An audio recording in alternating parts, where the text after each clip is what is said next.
Hasiera baten, ez da bakarrik txapelketatik etorri dan keski, ez da, keska horreko horbeta sentitzen genuen gain jartzailetzari dagokionez, Bizkaian eta imagine dut beste eskualde batzutan pasetan dara, ez? Bertzo eskoletan eta bermatzen dara zezelako bertzolaritzien ezagutzie eta, gaizik ipintxe dauz momentu baten bertzo eskolako irakasliek edo bestelako bolondrezen batek, baina ikusten genuen falta zala eskualdeko txapelketetan, sariketetan, baztekin BBK baten, eskolartekuen, horako sariketa txikitetan, da segaitik ez gero Bizkaiko txapelketan edo bestelako txapelketan be, gai jartzaileen arrobi bat edo ez.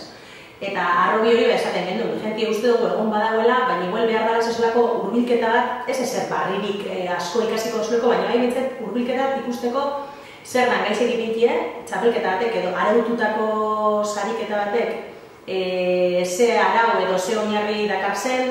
gai motetan, zelako exigentzia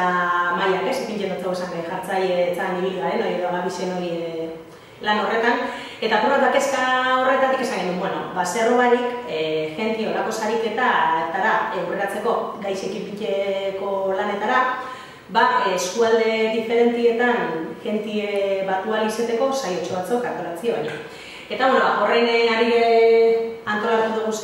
ikastaro labur batzuk, Algortan, Durangon eta Markinan, iaz egin genuen alegitxo bat Durangon, da saio hori egin gendu zen, oso ondo urten zienak, eta oporratorei jarraiki labur-labur pare bat agutako saioek,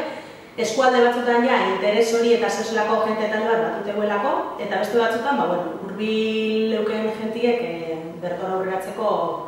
aukeri egiteko. Eta, pizkate ikastaro honetan lantzen dena da,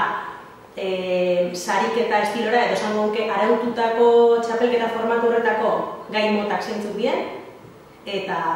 horretarako zezelako aholku batzuk edo jarraibide batzuk, nik neu bintzete dakidanik edo uste dodanetik.